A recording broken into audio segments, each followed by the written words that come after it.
Here, it goes over there. Okay. Jeanette, stand in front. Judge Janine, Chief Protocol. Thank you. Don't tell Monica. She's a strong leader. She just made television. Oh, sir. Okay. Thank you very much, everybody. It's an honor to be here for our friend Sergio Gore. Today we're thrilled to be in a swear-in for the next ambassador to India and special envoy to South and Central Asia, which is a big deal, and Sergio will handle it better than anybody could handle it. So I just want to congratulate Sergio. Come here a minute, Sergio.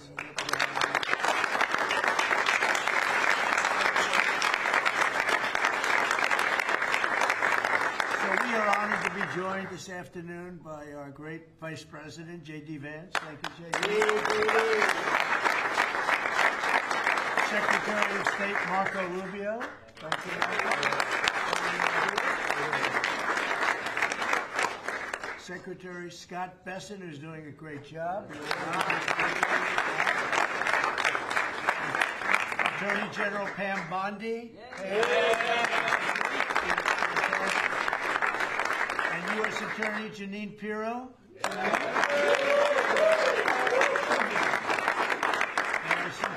D.C. is a very safe place, Janine, right? Very safe place, and we got to keep it that way. Yes. Along with Senators Lindsey Graham, Jim Risch, Tommy Tuberville, and Katie Britt. And I will give you an exemption because, you know, they're supposed to be right now in the Senate. And if you guys want to sneak out, nobody will see you leaving. Do you want to do that, Lindsey, or do you want to stay for It won't be too long. Okay, you sneak out anytime you want. Thank you. We don't want to screw up any votes, do we? Amen. Okay, thank you. Thank you for being here. But we're also very honored to be joined by Mrs. a very special woman who I unfortunately have seen a lot of lately on television for the wrong reasons.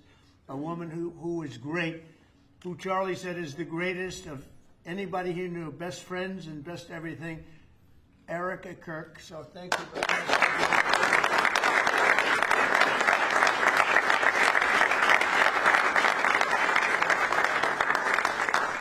As Erica knows, another special woman, Laura Ingram. Where's Laura? She's here someplace. Thank you, Laura. And many other true American patriots, great people. 1 year ago, Sergio played a key role in helping us secure the most consequential presidential election victory in the history of our country. And from the day we won, he immediately began working to staff our new administration with the most talented team of any president. And we have had a great team. A couple of mistakes there, Sergio, but we won't mention that. They're gone. We got rid of them pretty quick. We found a couple we weren't thrilled with. We got them out of here. But as my director of office and presidential personnel from the early days of transition, Sergio's leadership was essential to fulfilling the historic mandate entrusted to us by the American people. And that's what we've done with the help. Here at the White House, we set new benchmarks for presidential staffing. Nobody's done it, I think, hopefully better, but certainly quicker. But I don't think anybody's done it better. We have great people, surrounded by the people that I really do love and like and respect. But we hired 4,000 appointees across every federal department in record time, including over 1,000 appointments on day one. So before we even got started, we had over 1,000 people working for us. Under Sergio's leadership, federal agencies and departments reached staffing levels of 95%, and it's faster than any administration in modern day history. And prior to his work on behalf of my 2024 campaign, Sergio had tremendous success as an entrepreneur in the publishing world. He even published my book, which went to #1. I was very happy because if it didn't, he wouldn't be here. But now I'm trusting Sergio to help strengthen one of our country's most important international relationships, and that's the strategic partnership with the Republic of India. It's a big deal. India is home to one of the world's oldest civilizations, the largest country in the world, actually, and it's got over 1.5 billion people. And we have a fantastic relationship with the Prime Minister, Modi, and Sergio's only enhanced that because he's become already friendly with the Prime Minister, knowing that Sergio is going to be the ambassador they would call constantly to say, let's get to know this man, and they like what they see. So I know you're going to have a great success over there. It's a very important relationship. But it's also the fastest growing middle class, and it's an important economic and strategic security partner in the Indo-Pacific region. It's an amazing country, actually. 1.5 billion people. China has 1.4 billion. Those are two big countries. As ambassador, Sergio will work to fortify our country's bond, promote investments in key U.S. industries and technologies, increase American energy exports, and expand our security cooperation. And you know, we're making a deal with India, a much different deal than we had in the past. So right now they don't love me, but they'll love us again. We're getting a fair deal, just a fair trade deal. We had pretty unfair trade deals. They're very good negotiators, Sergio, so you have to take a look at that, if you would, please. But we're getting close, Scott. I think we're pretty close to doing a deal that's good for everybody, right? In the old days, do you think Biden would ask that question? I don't think so. He'd say, how are we doing with India? He didn't know about India. He didn't know a damn thing. But that's okay. We had him. Likewise, in Sergio's role as special envoy to South and Central Asia, he'll be a key emissary to a very important group of nations at the crossroads between East and West. And last week, I was honored to host the leaders of 5 Central Asian countries here in the White House, and Sergio will be helping with all of that. We had an amazing meeting the other night at the White House, and I'm confident that Sergio will do an outstanding job and make our country and all of his friends very proud. But I'm very proud of Sergio. I've known him for a long time, and he's a great guy. And most people love him. Some people don't like him so much. I'll be honest with you, Sergio. Some people, when they don't like Sergio, they don't like him. But when they like him more than anybody. But most of them really are the like category. And I just want to say that I think he's going to be an outstanding representative for the United States of America. And it's a big deal. Being the ambassador to India is a big deal. So, Sergio, congratulations. I know you're going to do a fantastic job. Thank you.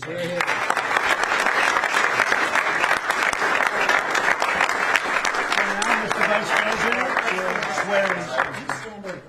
Okay. Swear him in here. Left hand up, right hand up. Thank you. Thank you, Judge. I appreciate the assistance. We have such a crowd here, you think we're swearing in a vice president, sir. Okay. Please repeat after me. I, Sergio Gore, I, Sergio Gore, do solemnly swear do solemnly swear that I will support and defend the Constitution of the United States that I will support and defend the Constitution of the United States against all enemies, foreign and domestic, against all enemies, foreign and domestic, that I will bear true faith and allegiance to the same, that I will bear true faith and allegiance to the same, that I take this obligation freely that I take this obligation freely without any mental reservation without any mental reservation or purpose of evasion, or purpose of evasion, and that I will well and faithfully and that I will well and faithfully discharge the duties discharge the duties of the office on which I am about to enter. of the office of which I'm about to enter. So help you God. So help me God. Congratulations, Mr. President.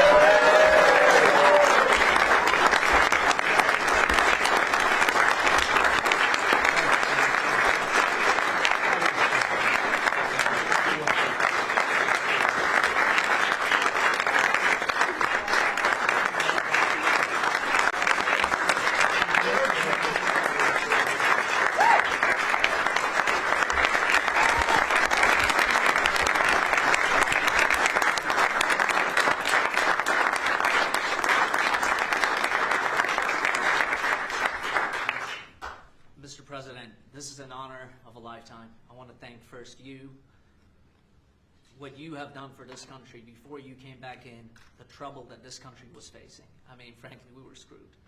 What you have achieved in 10 months has been historic, has surpassed any other presidency, and I fully believe what you will achieve in the next 3 years will never be beaten. So it has been an honor to serve you. I've been at your side for many years. I will continue to be there. And it's just an incredible honor. And I look forward to enhancing the relationship between our two nations. But again, thank you for entrusting me with this position. And I look forward to doing a great job for you. Thank you very much, Sergio.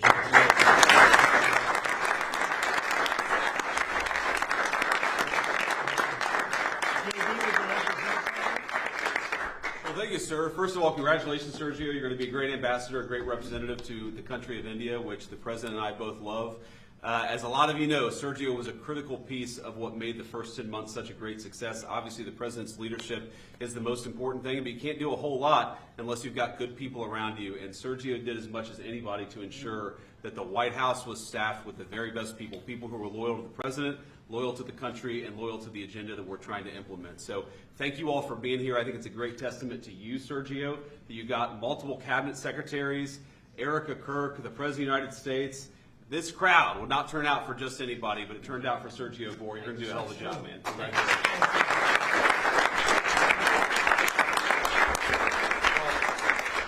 Just to echo what Sergio said, Mr. President, you've done a lot for this country, more than any other president has in such a short period of time.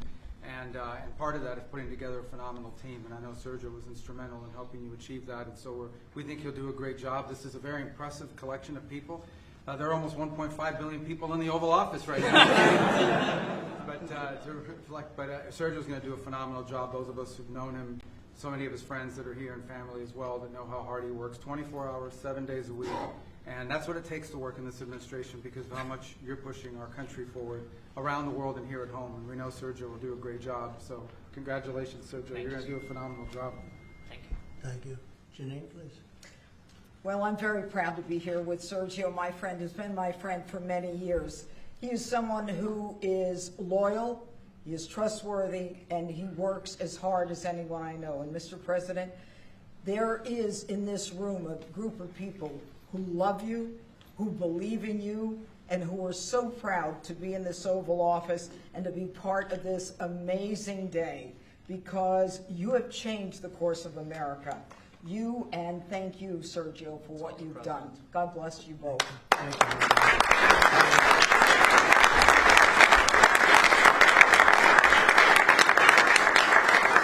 Well, he was also very good friends with a guy named Charlie. We just knew him as Charlie, and his wife, who we love so much, is here with us. And maybe, you know how close they were together. Maybe, Erica, you could say a couple of words, please. An honor to, sir.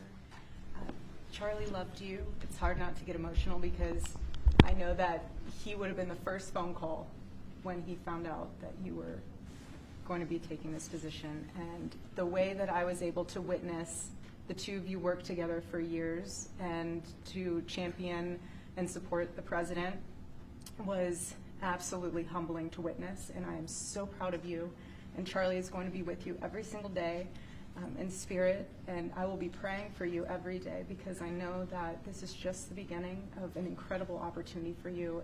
And sir, thank you for allowing Sergio to have this beautiful moment. Thank you very much. Thank you, Charles.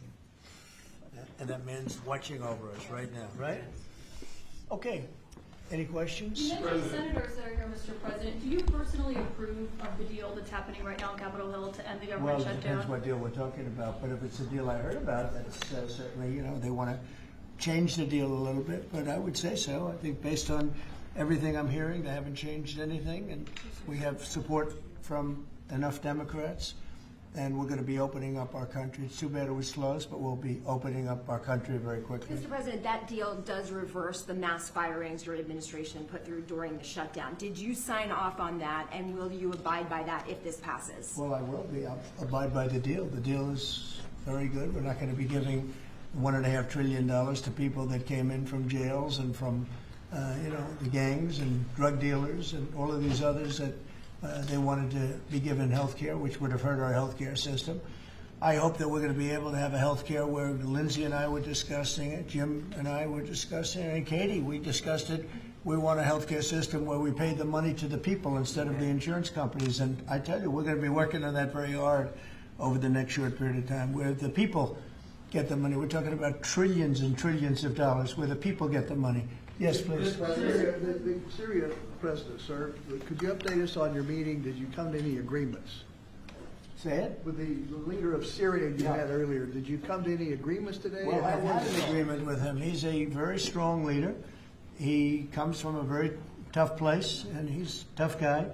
I liked him. I get along with him. The president, the new president of Syria.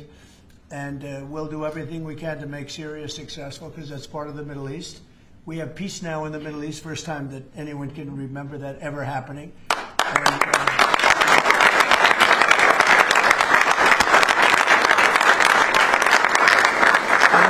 Syria is a very big part of the Middle East, very important part. If you look back at Syria for years, they had the doctors, the lawyers, they had so many of the great intellects. It's an amazing place with great people, and we want to see Syria be successful along with the rest of the Middle East. So I have confidence that he'll be able to do the job, absolutely. How close are you to a deal on the trade deal with India? Are you Right. willing to consider lowering the current tariff rate?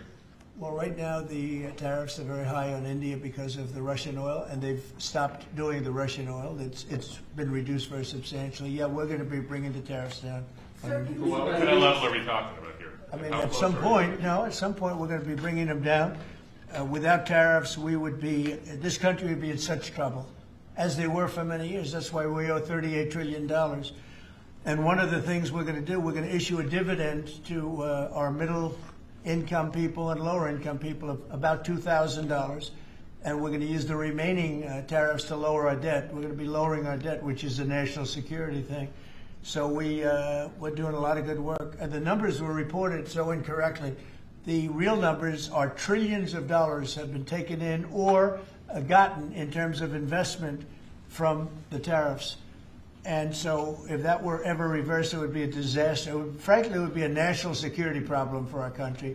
And nobody thinks it's going to be reversed. I think we had a very good court case. As you know, it's before the Supreme Court right now.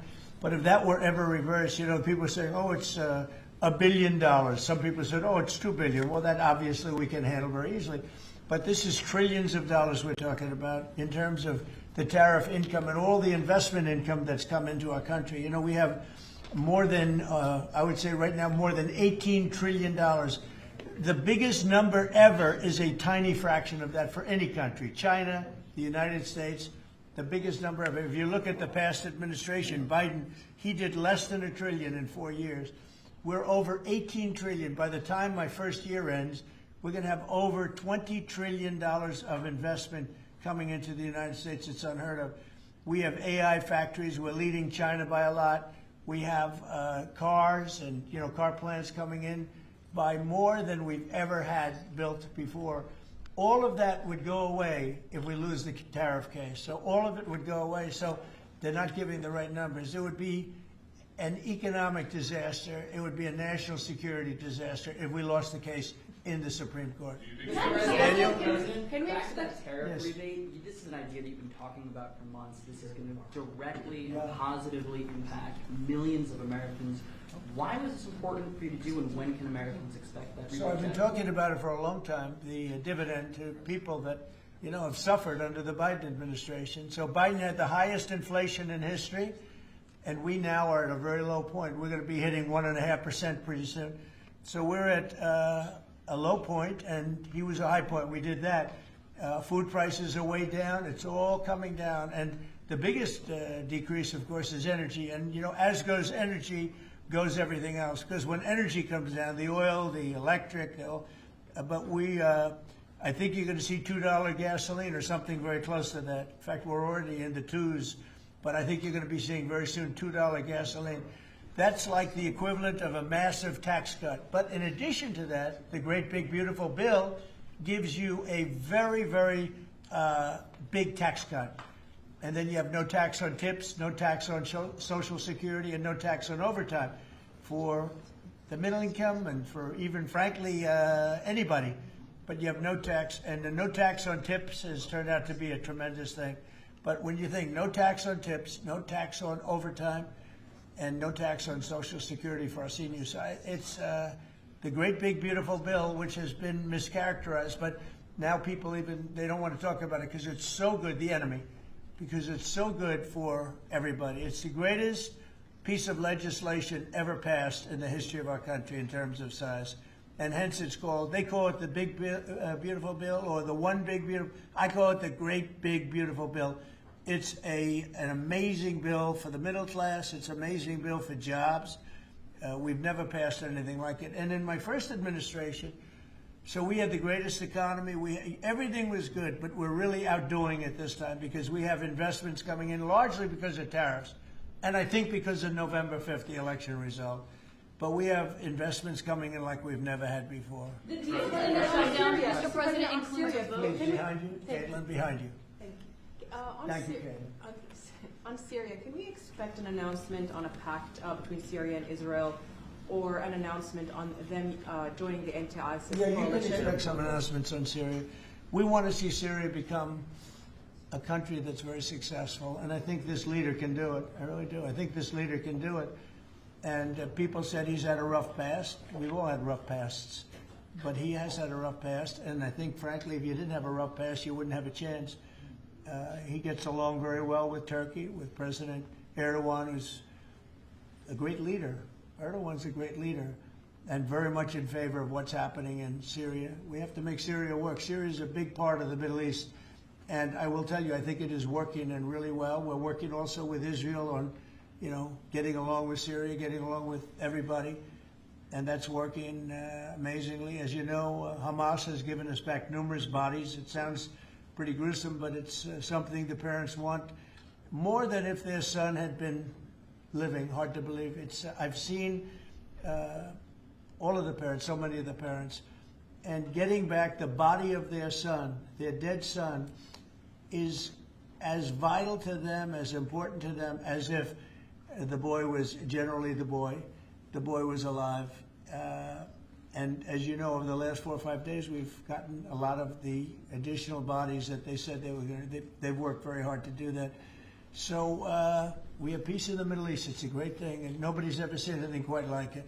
After your meeting with the Syrian president today, Switzerland, Mr. you posted President. last week about your talks with Switzerland. We're reporting that you're near a deal that would lower their rate to With 50%. Switzerland? Yeah. We're working on a deal to get their tariffs a little bit lower because. 15% is what we're hearing. Is No, that I right? haven't said any number, but we're going to be working on something to help Switzerland along. We hit Switzerland very hard.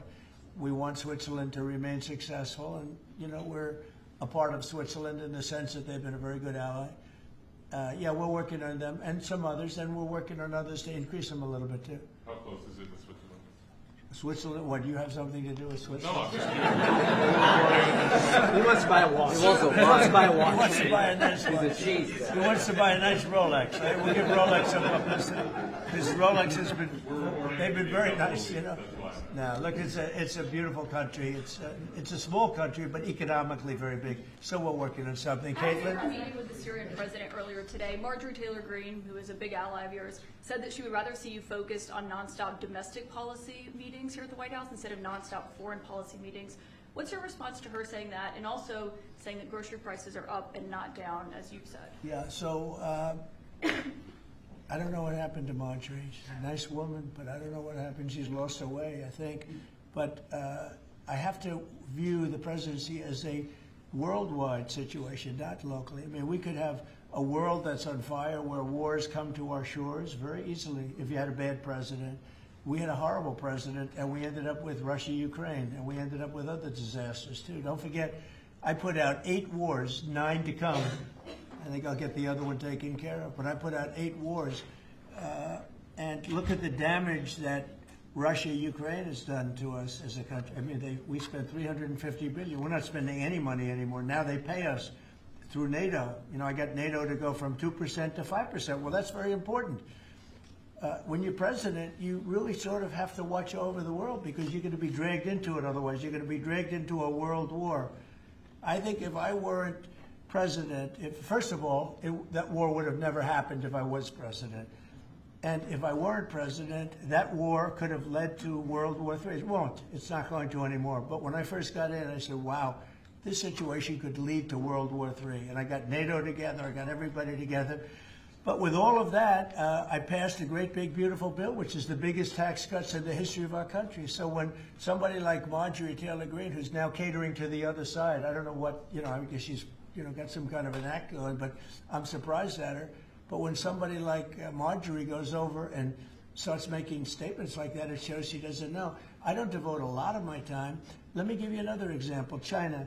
China was going to hit us with rare earth. Now, everybody says, oh, what does that mean? Magnets.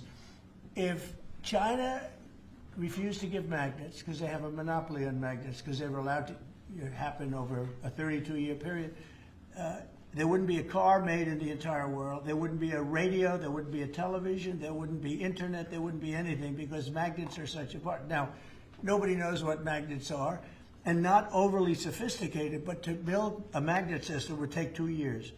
So if I weren't able to say to China, look, if you're going to do that to us, we're going to charge you 158% tariff. It was 100% on top of 58%. And China called up immediately and said, we will make peace. And we made peace. We made a great deal. We made an unbelievable deal.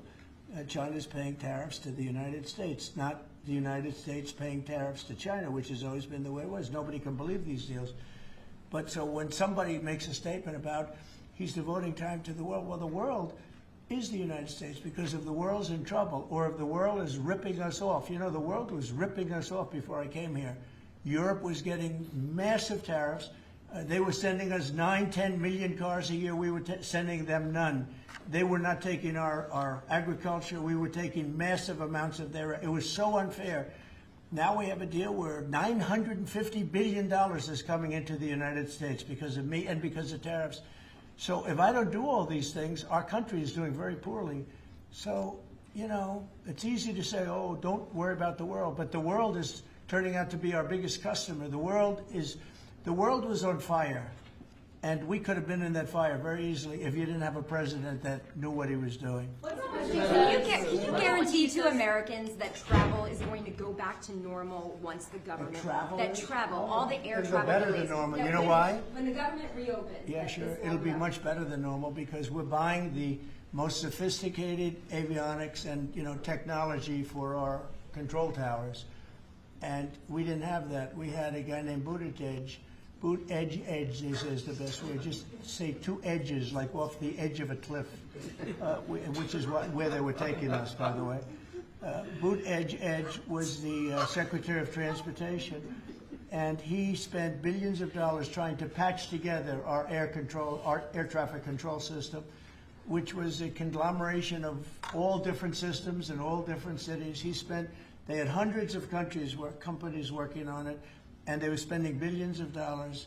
And when they turned it on, it didn't work. It didn't even work a little bit. That's why you had a helicopter crashing into an airplane, that if we had a great system, bells and whistles would have started going off. So we are now in the process, we're in final bids of getting the finest system anywhere in the world. I've analyzed it. Sean Duffy has been working really hard on it, doing a fantastic job, by the way. And over the next 2 or 3 weeks, we'll be handing out the finest air traffic control system anywhere in the world. All the towers will be equipped. They were going copper wire into glass wire into other types of wire. And if you knew anything, you know copper wire doesn't work with glass.